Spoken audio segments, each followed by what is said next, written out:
બાંગ્લાદેશમાં હિન્દુઓનો નરસંહાર યથાવત રહ્યો છે। બાંગ્લાદેશના ફેનીમાં વધુ એક હિન્દુની હત્યા કરી દેવામાં આવી।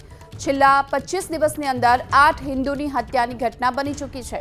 પોલીસ સૂત્રો પાસેથી મળતી માહિતી અનુસાર બાંગ્લાદેશના ફેનીમાં બેટરી સંચાલિત ઓટો રિક્ષા ચલાવી અને પરિવારનું ગુજરાન ચલાવતા સમીર કુમાર દાસ નામના યુવકની ગોળી મારીને હત્યા કરી દેવાઈ। અને એટલું જ નહીં, બદમાશોએ સમીર દાસની રિક્ષાની પણ લૂંટ ચલાવી અને ફરાર થઈ ગયા। સમીર દાસ રવિવારે રાત્રિના ઘરે પરત ન ફરતા પરિવારજનોએ અલગ અલગ વિસ્તારોમાં તેની શોધખોળ શરૂ કરી। જો કે સમીરનો કોઈ પત્તો ન મળ્યો। આખરે પોલીસને જાણ કરી અને આ દરમિયાન 12 જાન્યુઆરીના મોડી રાત્રિના દક્ષિણ કરીમપુરના મુહુરીબાડી નજીકથી લોહીથી લથપથ હાલતમાં તેનો મૃતદેહ મળી આવ્યો। ઘટનાની જાણ થતાં પોલીસે મૃતદેહને પોસ્ટમોર્ટમ માટે તાત્કાલિક હોસ્પિટલ ખસેડ્યો। પોલીસે હત્યાનો ગુનો નોંધી હત્યારાઓને ઝડપી પાડવા તપાસ શરૂ કરી છે।